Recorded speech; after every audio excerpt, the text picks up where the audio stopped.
विश्वं दर्पणदृश्यमाननगरी तुल्यं निजान्तर्गतं पश्यन्नात्मनि मायया बहिर्योद्धूतं यथा निद्रया यत्साक्षात्कृते प्रबोधसमये स्वात्मानमेवात्मयम् तस्मै श्रीगुरुमूर्तये नमः इदं श्रीदक्षिणामूर्तये संभोगे विप्रलम्भे निर्भयमभयं भाति भूपोरकानां विक्षेपे वा समाधौ विहरणनिपुणा ब्रह्मविद्यैव नूनम् इत्थं लोकैरशोकैरनुपदमधिकं भाव्यमानो वधूता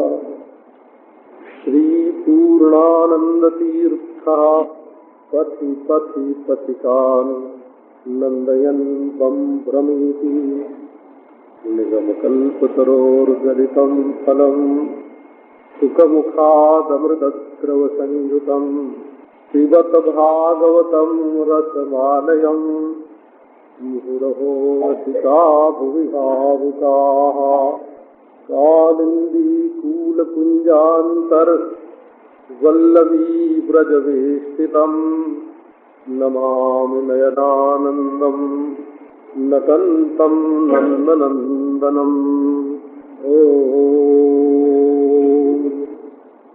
भक्ति सिद्धांत में ऐसे सोचते हैं कि ये भगवान है, और वेदांत सिद्धांत में सोचते हैं कि ये जो नाम रूप दिखाई पड़ रहा है इससे परे भगवान, और भागवत सिद्धांत में सोचते हैं कि ये सब भगवान।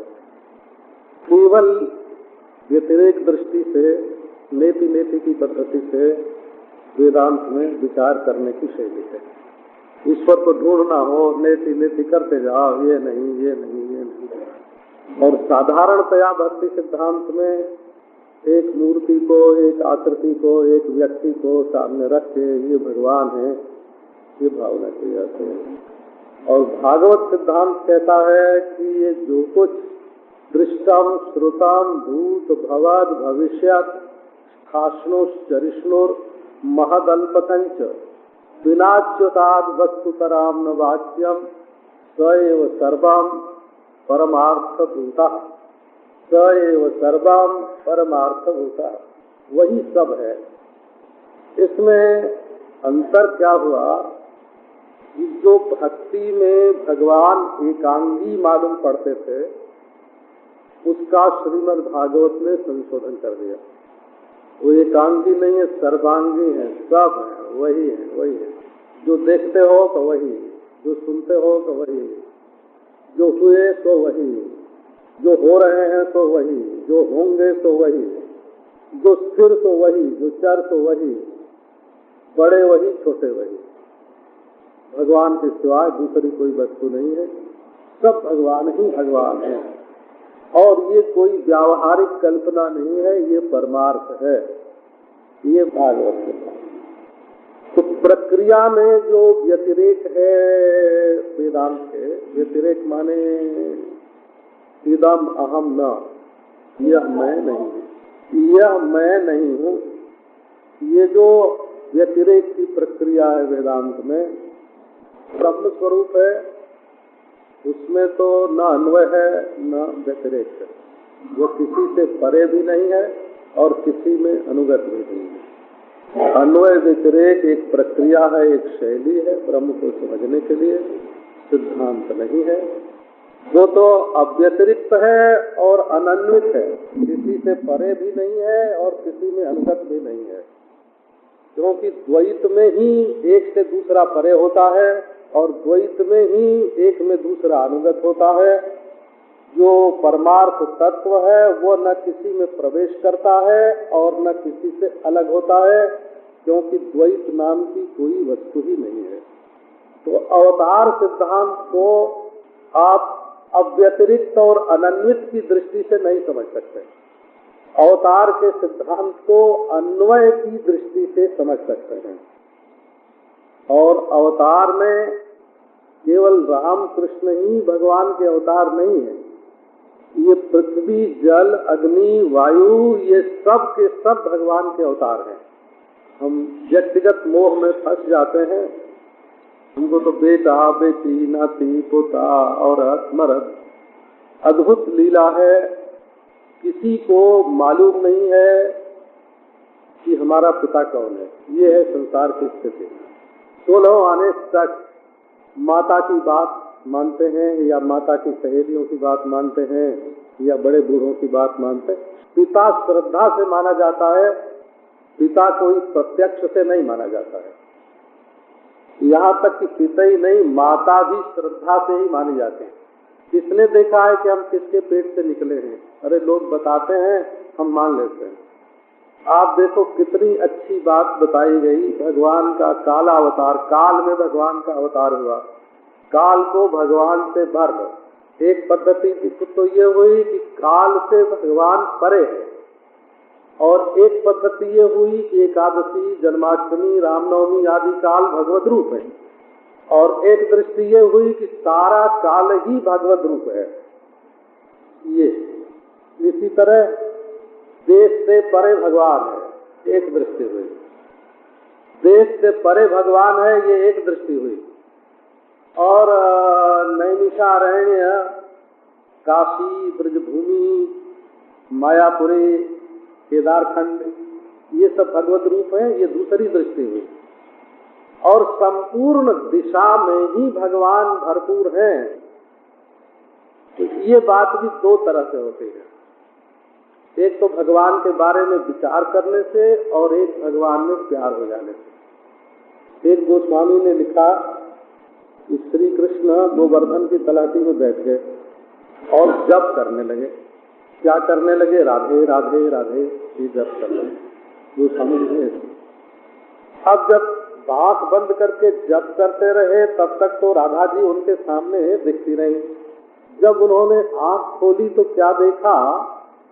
राधा पुरस्फुरति पश्चिमतश्च राधा, राधाधिसव्यमिह दक्षिणतश्च राधा, राधा खलु क्षितितले गगने च राधा, राधामयी मम बभूव कुतस्त्रिलोकी।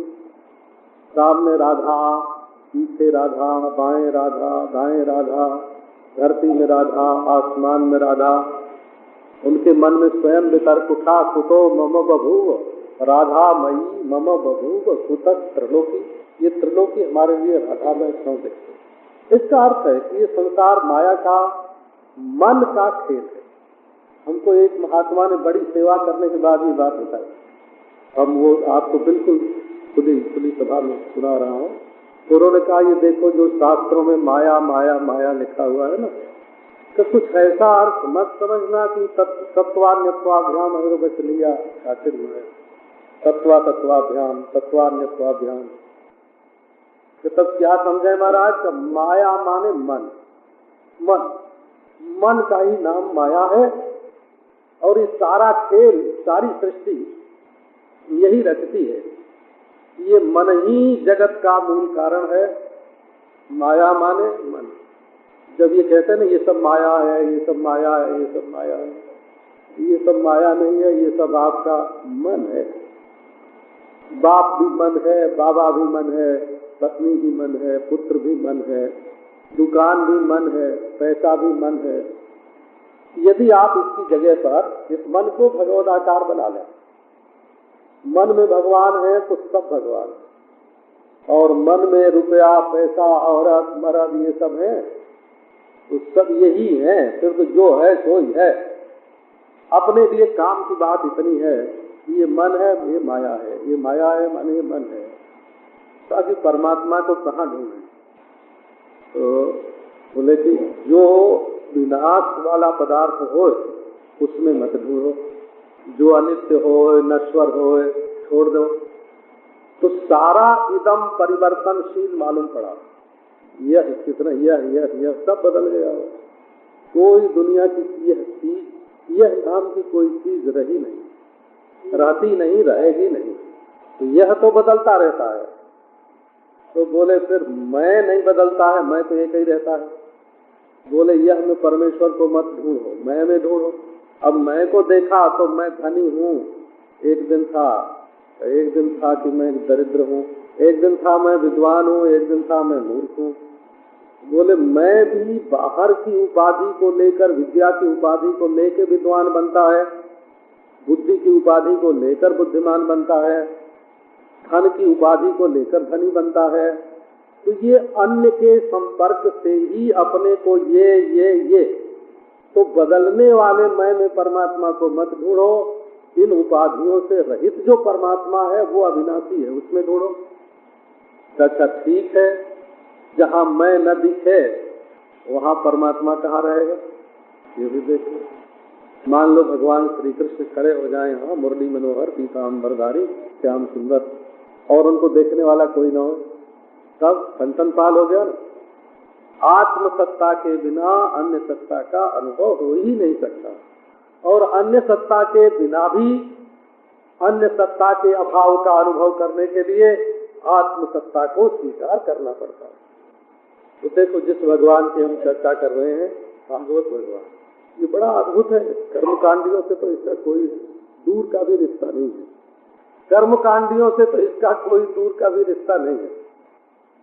वही बहुत दूर का माने परंपरा, शास्त्रीय रीति से कर्म करेंगे तो वासनाओं का नियंत्रण होगा, वासनाओं के नियंत्रण से अंतःकरण की शुद्धि होगी, अंतःकरण की शुद्धि जो है वो तत्वमस्यादि महावाक्य के ज्ञान में सहायक है। कर्मकांड बहिरंग साधन भी नहीं है, वो कर्मकांड परंपरा साधन है। परंपरा साधन बोलते हैं वेदांत की रीति से। तो परंपरा साधन तो फिर क्या पूछना, परंपरा तो चार वाक दर्शन भी, परंपरा तो चार वाक दर्शन भी उपादेय है, क्योंकि औरों के साथ ममता छुड़ा करके वो देह में ममता उत्पन्न करता है। तो औरों के साथ ममता छुड़ाने वाला होने के कारण अपनी जगह पर चार वाक दर्शन भी, परंपरा अद्वैत ज्ञान उपयोगी है। सीधी सीधी बात करते हैं। तो अब परमेश्वर को सातवें आसमान में मत रखो, उसको धरती पर ले आओ। काल में भगवान सर्व गुणों पे कहा, ईश्वर के सारे गुण काल में, ये नियंता भी है, ये अंतर्यामी भी है, ये सर्वव्यापी भी है। आज काल में भगवान आ गए, देखो टाइम, सारा टाइम, और देश में भगवान आ गए, दिशा प्रत्येक संपूर्ण दिशाएं भगवान की चौड़ाई में और लंबाई में सारी दिशाएं भर गई, और भगवान की उम्र में सारा काल भर गया। भगवान की उम्र से बाहर काल नाम की कोई चीज नहीं है, और भगवान की लंबाई चौड़ाई से बाहर दिशा नाम की कोई चीज नहीं है। भगवान के अवतार का अर्थ ये है कि इसको, ईश्वर को कहीं दूर मत फेंको, जरा अपने पास आने दो। ईश्वर को दूर मत फेंको, ये भी ईश्वर, ये भी ईश्वर, ये भी ईश्वर। भगवत भक्ति का सिद्धांत बहुत विलक्षण, भागवत सिद्धांत बहुत विलक्षण है। एक तो इसमें अधिकारी का प्रश्न नहीं, शांत दांत उपरत तितिक्षु, तो ये इसका अधिकारी होता है, इसका वेदांत का। और ब्राह्मण क्षत्रिय वैश्य आदि जो हैं वे कर्म कांड के अधिकारी होते हैं। ब्राह्मण बृहस्पति सौ करेगा, क्षत्रिय राजसूय करेगा, और शांत दांत उपरत जो होगा वो वेदांत का विचार करेगा। भागवत धर्म स्वादोपि सद्य सवनाय कल्पते। एक चांडाल भी भगवान के नाम का उच्चारण करे, यज्ञवाग्रे वर्तते नाम तुभ्यम अहो बतस स्वपचो तो गरियाम, यज्ञवाग्रे वर्तते नाम तुभ्यम। सबका कल्याण करने के लिए भागवत धर्म आया, स्त्री हो, पुरुष हो, चांडाल हो, सबका कल्याण के लिए आया है। तो सब दिशा में भगवान भर जाते हैं, सब काल में भगवान भर जाते हैं, ये सबका कल्याण करने के लिए आया है। पहली बात तो अधिकारी की अपेक्षा नहीं, कर्मकांड में अर्थी समर्थ विद्वान शास्त्रेण अपर्युदक अधिकारी होता है। चाह रहा हो, करने में समर्थ हो, कर्मकांड को समझता हो, और शास्त्र में उसके लिए निषेध न हो, तब वो कर्मकांड का अधिकारी होता है। सबर स्वामी ने प्रारंभ में ही ये बात कह दी। अब आओ भक्ति का सिद्धांत लो, तो ये भक्ति का सिद्धांत सबके लिए है।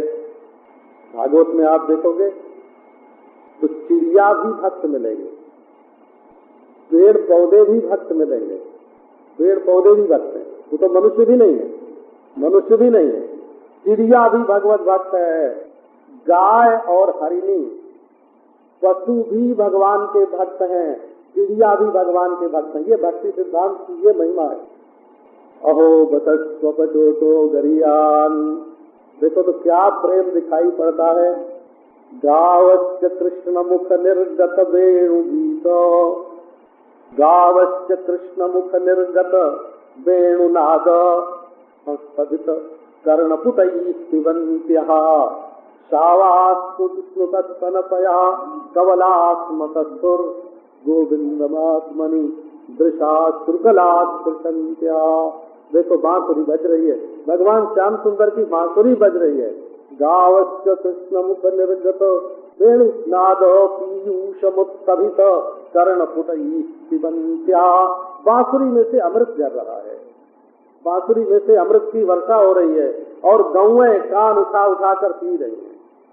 अरे पहले घास चर रही थी तो घास मुंह में रह गई, न उगलें न निगलें, शरीर में रोमांच हो गया, आंखों से आंसू की झरने बहने लगे और घास चरना बंद हो गया। और बछड़ा पी रहा था दूध, उसका दूध पीना बंद हो गया, आंखों में आंसू आ गए, शरीर में रोमांच हो गया। गोविंदमात्मनि दृशाश्रुकला प्रशंत्या, हृदय में कृष्ण का स्पर्श हो रहा है और आंखों से आंसू की झड़ी लग रही है। क्यों जी? ये पशु है ना, ये तो गाय और बछड़े तो पशु हैं, उनके हृदय में भगवान की भक्ति का संचार होता है। आप ऐसी दृष्टि बनाओ, सबके सब भक्त हैं, सबके हृदय में भक्ति है। धन्यास्म मूढ़मतयोपि, पढ़ने लिखने की कोई जरूरत नहीं। जिनको दुकान करना हो, ऑफिसर बनना हो, संसार की व्यवस्था चलाना हो, वो पढ़ें, ठीक है। लेकिन भगवान की भक्ति करनी हो तो उसमें पढ़ाई लिखाई की शर्त नहीं है। मूर्ख से मूर्ख भी भगवान का भक्त हो सकता है।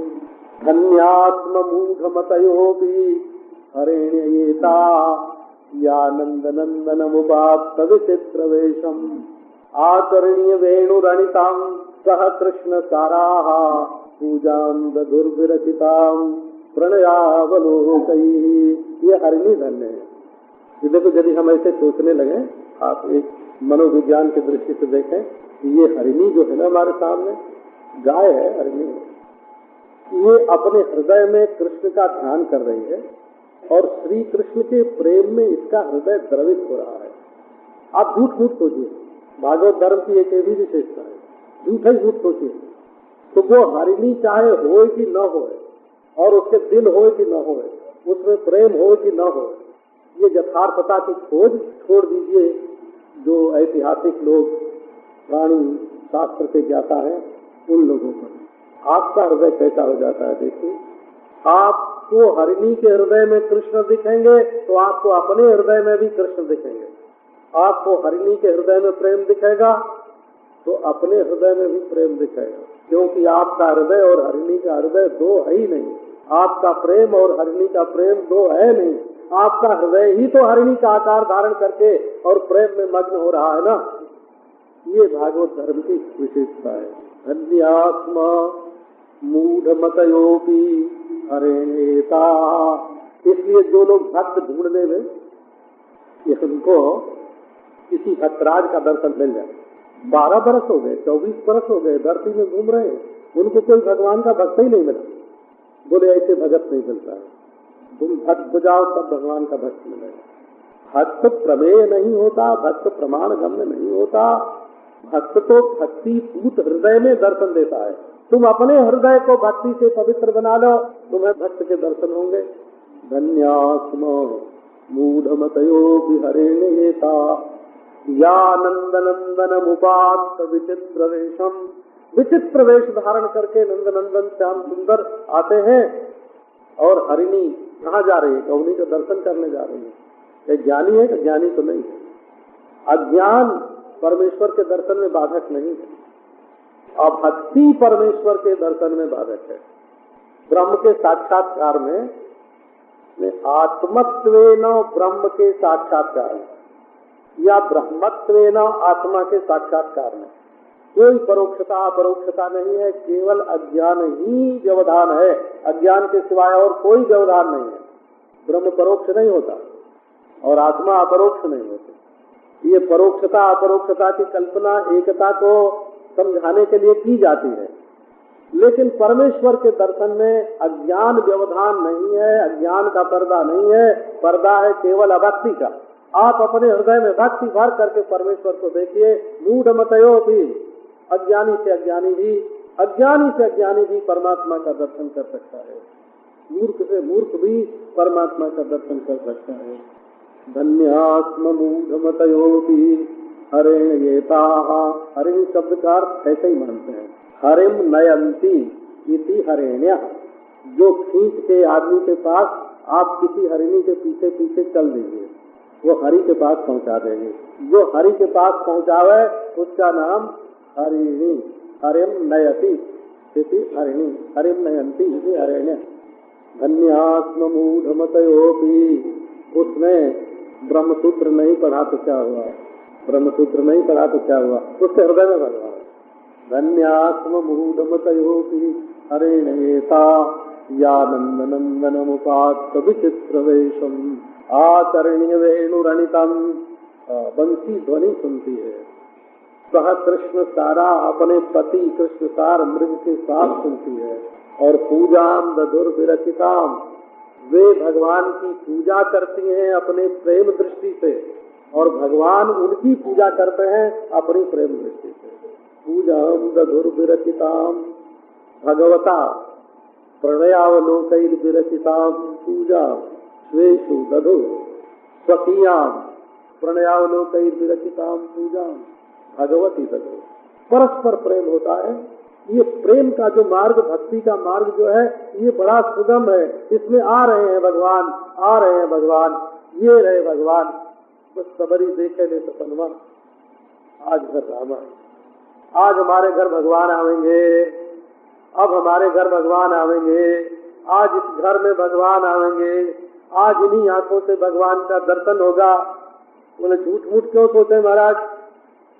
अरे ये झूठ मूठ सोचो, असली हो जाएगा, बिल्कुल असली हो जाएगा, एकदम भगवान का दर्शन होगा। ज्यादा खटपट में पढ़ने की कोई जरूरत नहीं है। गगनम निर्मलो दुगणोदयम, सारा का सारा आकाश निर्मल हीरों से भर गया। दिशाएं प्रसन्न हो गई, काल सब गुणों से युक्त हो गया। और वो नेति नेति वाला देखो, काल से वैराग्य किया, देश से वैराग्य किया, पृथ्वी आदि से वैराग्य किया। यहाँ कहते हैं नहीं नहीं, भगवान भर गए आकाश में, दिशाओं में भगवान भर गए और आकाश में भगवान भर गए। निर्मलो दुगणोदयम, ऐसे निर्मल हीरे जैसे आकाश में अपने भीतर छिपाए हुए हीरे बिखेर दिए हों भगवान के जन्मोत्सव में, ऐसा हुआ। हीरे निर्मलो दुगणोदयम द्विजालि कुल सन्नाद सबका वन राजया। जल्दी ध्यान में नहीं आवे, बात बहुत सीधी है। आकाश ने दो तरह से सेवा की। एक तो अपना श्रृंगार कर लिया, तारे उगे, रात्रि काल में तारे उगे तो आकाश का श्रृंगार हो गया भगवान के लिए। और दूसरी शोभा भी आकाश की ही है। जो गुण है आकाश में, शब्द ही है ना, द्विजालि कुल सन्नाद सबका वनराज। यहाँ ब्राह्मण लोग वेद पाठ करने लगे, पक्षी चहकने लगे। वेद शब्द का दोनों अर्थ है, पक्षी चहकने लगे और ब्राह्मण वेद पाठ करने लगे। और अलिकुल जो है भौरे गुंजार करने लगे, शाम संगीत का गान करने लगे। भौरों का संगीत फैल गया आकाश में। ये जो लोग गाली अपने मुंह से निकालते हैं, गाली का उच्चारण करते हैं, वो आकाश को जैसे कोई बढ़िया धरती को गंदा कर दे, बढ़िया कपड़े को गंदा कर दे, वैसे ये लोग आकाश में जैसे धुआं फैलाते हैं। जैसे धुआं फैलाने से आकाश गंदा होता है, वातावरण दूषित होता है, इसी प्रकार गंदे शब्द फैलाने से भी आकाश गंदा होता है। तो भगवान आए तो आकाश बढ़िया हो गया।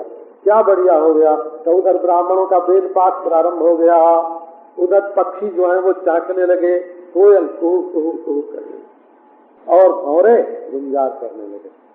सन्नाद सबका बनराजया, सन्नाद चारों ओर सन्नाद हो गया। अब आप ऐसे देखो, यदि आपके जीवन में भगवान का अनुभव होना है तो आपकी वाणी से उत्तम शब्द निकलेंगे, गंदे शब्द नहीं निकलेंगे। यदि गंदे शब्द निकलते हैं तो आप भगवान के मार्ग में नहीं चल रहे हैं। अपने आप को संभाल लीजिए। ये आकाश की शुद्धि दोनों एक शब्द रूप गुण की शुद्धि से बताई और एक दिशा प्रसेदुर गगनम निर्मलो दुगणोदयम, दिशा पूर्व पश्चिम उत्तर दक्षिण, इनके संबंध से ही फिर आकाश का वर्णन कर दिया और आकाश के संबंध से शब्दों का वर्णन कर दिया। द्विजालिकुल सन्नाद सबका वनरादया। ये श्री कृष्ण को पशु पक्षियों के बड़े प्रेमी है। उसमें अन्वय क्या है, उसमें कैमिति का न्याय है। जब श्री कृष्ण पशु पक्षी से भी इतना प्रेम करते हैं तो एक प्रेमी मनुष्य से कितना प्रेम करेंगे, ये तो ध्यान दो। एक प्रेमी मनुष्य से कितना प्रेम करेंगे। तो चारों ओर द्विजालिकुल सन्नाद सबका वनराजया, जितने वन थे, श्री रामचंद्र भगवान ने भी वन में विहार किया 14 वर्ष वन में विहार। और श्री कृष्ण भगवान तो वन में प्रकट ही हुए, जन्म हुआ और गोकुल में आ गए। राम राजकुमार होकर प्रकट, वो भी एक बड़ा सुंदर पक्ष है। और कृष्ण चरवाहे होकर पैदा हुए।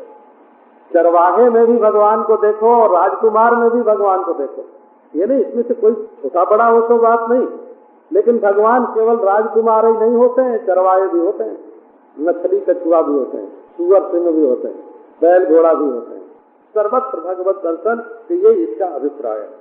अब देखो वन में भगवान विहार करते हैं, शुद्धि की भी एक प्रणाली है। ये याद करने वाले जो कंठस्थ करेंगे उनको कंठस्थ नहीं होगी। भगवान ने पृथ्वी पर विजय प्राप्त की है। गोवर्धन को उठा लिया आग पर, जानते हैं ना। जल पर भी विजय प्राप्त की, अग्नि पर भी विजय प्राप्त की है, वायु पर भी विजय प्राप्त किया। आप लीला में मिला लो, लीला में भगवान के मिला लो। तृणावर्त को जीत लेना, काली नाग का दमन कर देना, ये सब जल पर विजय, अग्नि पर विजय, वायु पर विजय, आकाश पर भी विजय प्राप्त की है। और प्रकृति पर भी श्री कृष्ण ने विजय प्राप्त करके बता दिया है। विजय प्राप्त करना माने इनमें इनको मत देखो, इनमें हमको देखो। ये जब भूमा पुरुष के पास गए हैं ना, अर्जुन को लेकर के, जो लोग हम ये मान के बात कर रहे हैं कि आप लोग श्रीमद् भागवत पढ़ते होंगे, इसकी कथा वार्ता को सुनते समझते होंगे। भूमा पुरुष के पास भगवान जब गए तो समग्र प्रकृति पर विजय करके भूमा पुरुष के पास गए। माने समग्र प्रकृति में कृष्ण कृष्ण कृष्ण कृष्ण अपने हृदय को बनाओ भाई। रक्षत रक्षत कोशानाम अपि कोशम हृदयम यस्मिन् सुरक्षिते सर्वं सुरक्षितम भवति। अगर आपको किसी की रक्षा करना है तो अपने हृदय की रक्षा कीजिए। यदि आप अपने हृदय की रक्षा करते हैं तो सब कुछ सुरक्षित रहेगा। और आप दूसरे को सुरक्षित करने के चक्कर में पड़ गए तो आपका हृदय आरक्षित होगा। ये खुचर निकालने वाले लोग, गलती निकालने वाले शिकायती राम होते हैं।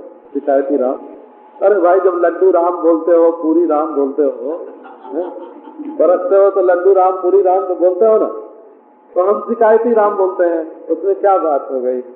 ये जो शिकायती राम है इनको कभी शांति नहीं मिल सकती। ये भक्ति का सिद्धांत है।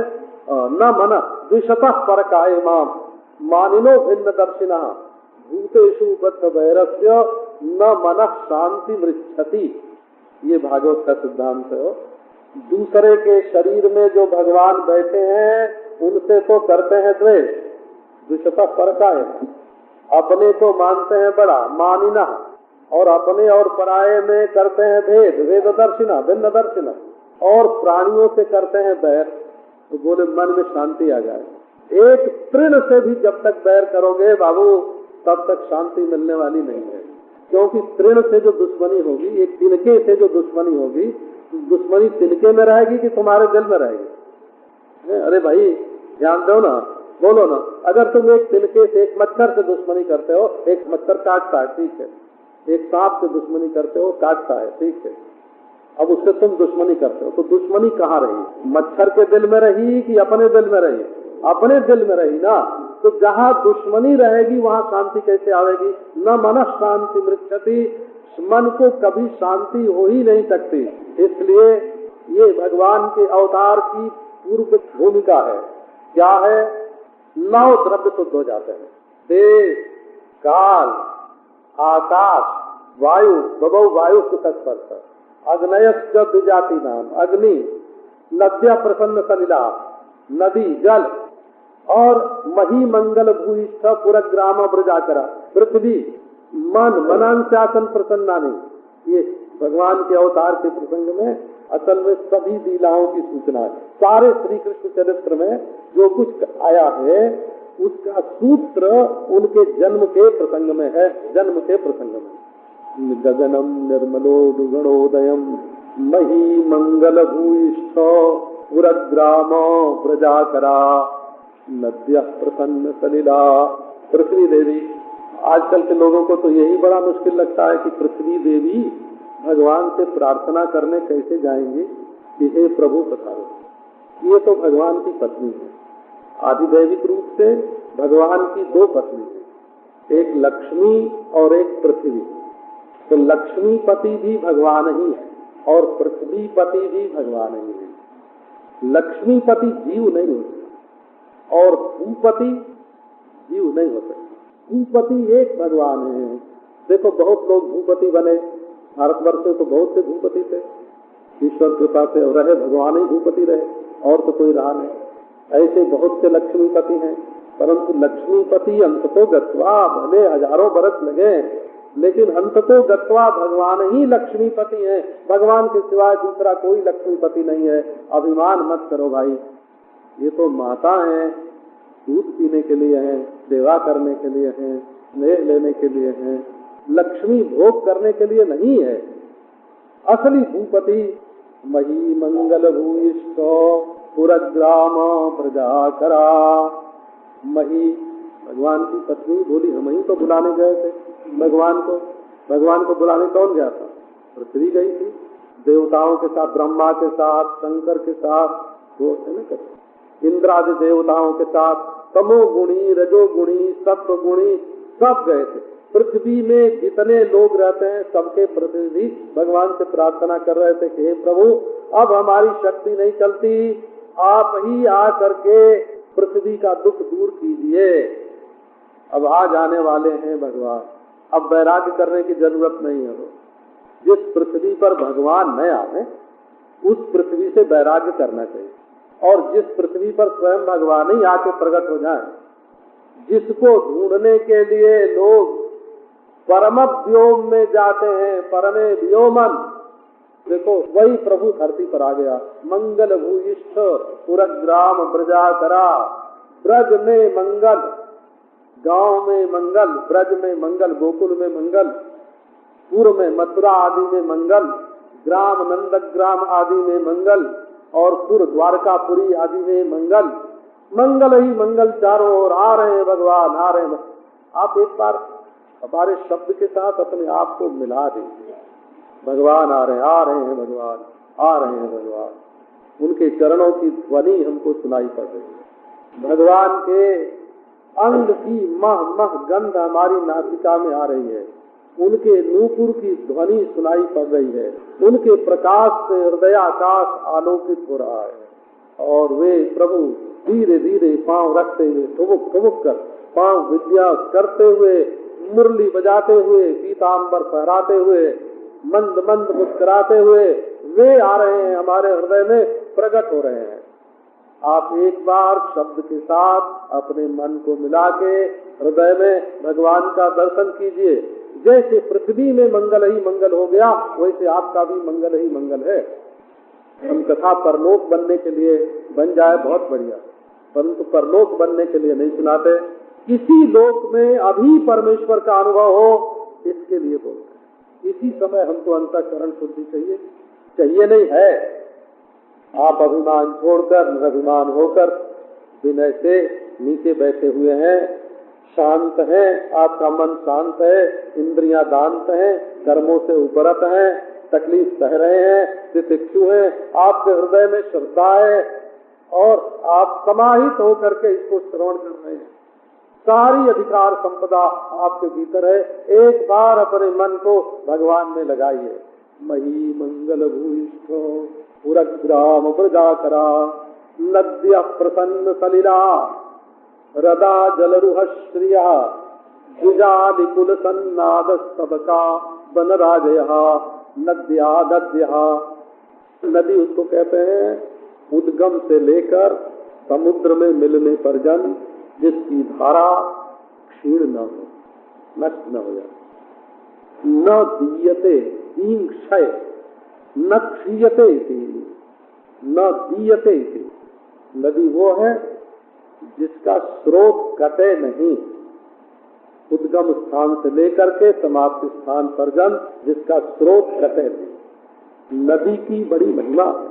देखो नदी के हृदय में भगवान क्रीड़ा करते हैं। यथा नद्यः चंदमाना समुद्रे अस्तंगच्छन्ति नाम रूपे विहायो। नदियां बहती हैं, अभिसारिका है नदी माने भक्ति सिद्धांत में अभिसारिका, जो अपने प्रियतम से मिलने के लिए जा रही हो, रात में जा रही हो, दिन में जा रही हो, छिप के जा रही हो, जाहिर होके जा रही हो। आपकी चित्त नदी नद्यः प्रसन्न सलिला यथा नद्यः चंदमाना। समुद्र में जाते हैं, अस्त हो जाते हैं, नाम रूप छूट जाता है। इस प्रकार चित्त वृत्ति की धारा भगवान की ओर बहने दो। तो प्रसन्न सलिला कह के ये बात बताई कि नदी में जो जल बहता है, जो वृत्ति की धारा जो बहती है, वो निर्मल होनी चाहिए। माने वो वासना से दूषित नहीं होनी चाहिए। वासना ही मल है, मल ही वासना है। और हमारे मन की धारा जो भगवान की ओर बहती है वो नदी है, वो परमात्मा समुद्र में जाकर मिलती है। प्रसन्न सलिला गोस्वामी जी को जब राम जन्म का वर्णन करना हुआ तो उन्होंने नदियों का वर्णन किया। क्या नदियों का वर्णन किया? अमृत सरितामृत धारा। अब वो भी कह देते प्रसन्न सलिला तो काम नहीं बनता। भादों के महीने में जल का निर्मल हो जाना ही चमत्कार है, और जब चैत्र महीना में जल का निर्मल होना चमत्कार नहीं है। तब उन्होंने कहा कि नदियों में अमृत की धारा बहने लगी। तो भगवान के अवतार का समय, तो अवतार केवल देवकी के पेट में नहीं हुआ, समूची विश्व सृष्टि में हुआ, काल में हुआ, देश में हुआ, पृथ्वी पर हुआ, आकाश में हुआ। नद्यः प्रसन्न सलिला हृदा जलरुह श्रिया। देखो यह टिप्पणी कर रही, सरोवर जो है उनमें कमल खिल गए। रात के समय कमल खिलना ये आश्चर्य है।